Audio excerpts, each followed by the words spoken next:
Welcome to this month's monthly update. I'm here today with our Auction Council. Now the Auction Council, the purpose of the Auction Council is that we're effective, we're efficient, and more importantly that we're aligned. Now, part of the Auction Council we have Byron Kerr from our Mentone office, he's our director there. For compliance we've got Leah Young, and from corporate we have our franchise liaison, Jason Absalom. My name is Stavros and I'm from the corporate team. And the importance of the Auction Council is that we all come from different parts of the industry and we have different voices from different areas of OBrien Real Estate. I'll start with Byron Kerr. And Byron, you know, why was the Auction Council formed? As the O'Brien Group has shaped over the course of the last 6 years, it was quite obvious that auctions were becoming more prevalent within the group over the last couple of years in particular, and alignment is the key word I think you used earlier. We had a number of offices approaching auctions their own way, effectively, which is really normal as growth occurs, isn't it? And we wanted to form the council to make sure that everything from how you ran the day, how you ran a pre-auction meeting, how you called bids, how you managed your vendors was somewhat aligned across the group. Very important. Alignment is actually very important. You'd agree that's probably the most important thing? Yeah, without a doubt. The brand message, we want everyone that turns up to an auction in Cranbourne to have the same experience as they turn up to an auction in Mentone. Spot on. Yeah. Leah? Yes. Compliance? Yes. What can you tell us about compliance? It's essential. Let's start with that.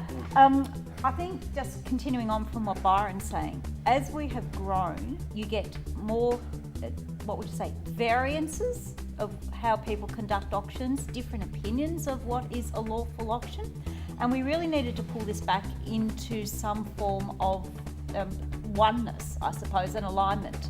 What's really important is that there is very strict legislation out there about how an auction is to be conducted. And we live in a litigious society, let's face it. There are people out there looking to sue us at the drop of a hat.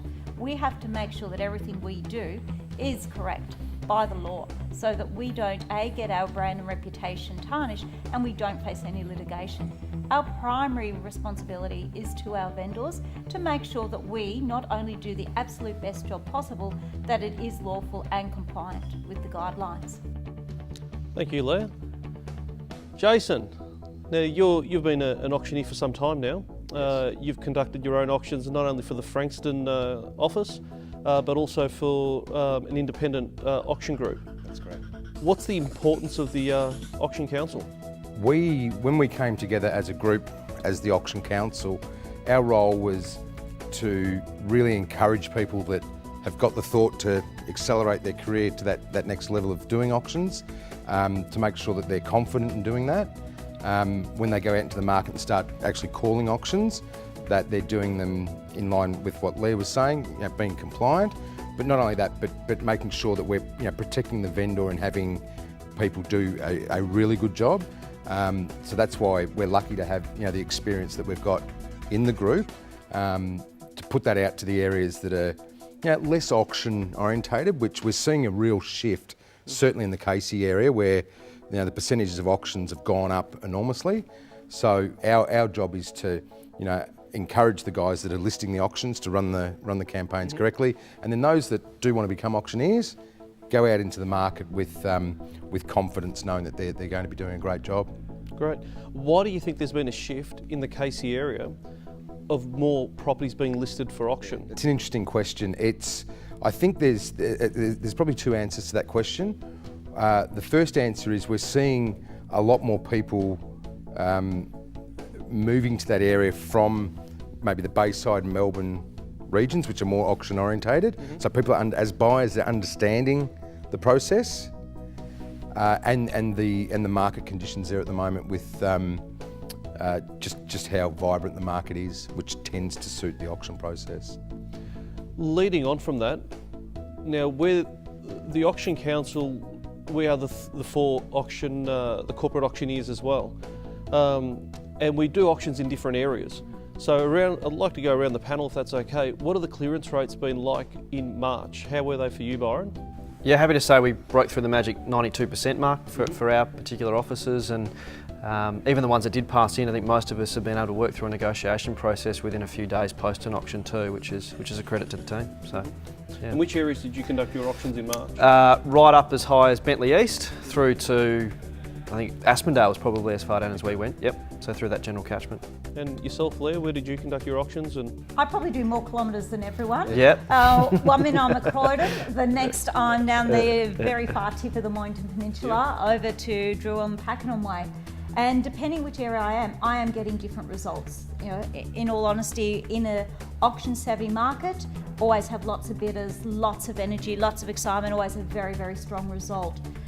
In my experience, I'm finding that the more of the holiday suburbs, like on the peninsula, it could be hit or miss, to be honest. You will either get a lot of interest with amazing results or nothing. okay, interesting. Jason? Yes, southern Bayside, Yep. into Frankston, out to Berwick, Beaconsfield, Narre Warren, those areas, well in excess of 90%. Okay. Out at Narre Warren recently, we cracked the magic million for a home at auction, and really looking at from a process point of view, where prior offers were coming in to where it sold, it really supported the process for that sale and surrounding. But overall, clearance rates in those areas that I've been working in, well into the 90%. Yeah. Well, it's fair to say I conducted a few auctions myself in March, predominantly from Aspendale right through to Langwarrin, Carrum Downs, Bomb Beach, Chelsea, so that sort of pocket there, and Seaford. We had a 100% clearance rate. We didn't have one that didn't sell. So I looked at the figures across the board with all auctioneers, and we were in excess of 90%. We're about 93% of the figures that I've got for OBrien Real Estate, which is far superior to the industry standard that we get from the REIV. In closing, I just want to talk about one event that occurred in March, and that was a big auction that you had in Parkdale. It was a show, yes. So what did you do? What was the preparation, not just leading up to the auction day, but right through the whole campaign? How did you run it? What did you do on the day? Because I loved the video, I've got to say, it was fantastic. I think it starts with a vendor that's on board, naturally. A vendor, and we had great support from realestate.com, the leader, the Herald Sun. Yep. They really publicised the home incredibly strongly to help everyone understand. I think we had north of 400 groups on a Thursday night auction. The local Parkdale community got behind it too, which was exceptional, and we took it to another level, which we hadn't done before, which was having it fully catered. We had the band there, we had a team of 15, 16 agents there. We had the champagne, which I had a couple of glasses before I walked out, because it's not every day to do an auction in front of 400 people, obviously. But to see a result break a record for Parkdale, north of 1.8 million was a testament to the vendor and really the whole team coming together and seeing the Parkdale community get behind the home as well, which was brilliant. So. Well, I think it was not only a testament to the vendor, the property itself, it was a testament to your marketing campaign, the alignment of your office and your group, and I think that was a benchmark moving forward. It was such a benchmark, it made the Channel 7 news. And my daughter's actually in Europe at the moment, and she sent me a message saying, I saw OBrien Real Estate on Facebook on the Channel 7 News app. And my first impression was, what are you doing watching the news when you're in Europe? But she actually noticed it. So not only did it get extreme reach internationally and nationally, but locally there was a buzz around the community, there was a buzz around OBrien people, and I think that I've got to say congratulations to you, your team, the listing agent James, and that was really a benchmark for where we want to do, want to move forward. So yeah. Before we close, we do have some great initiatives that we can't discuss here today that we're moving forward with technology. We're going to sign off on a few very important things moving forward with technology that will give us a cutting edge again, OBrien Auctions. We have our auction training commencing with Phil DeFagley on the 27th of April. And that's going to be at the MCG, Leah, is that correct? You wish, every week, maybe once. Yeah. Once, okay, so it's going to be once at the MCG. So that commences on the 27th. That will lead on to a novice auctioneering competition. And then following through that, we've got our summit coming up in July, end of July.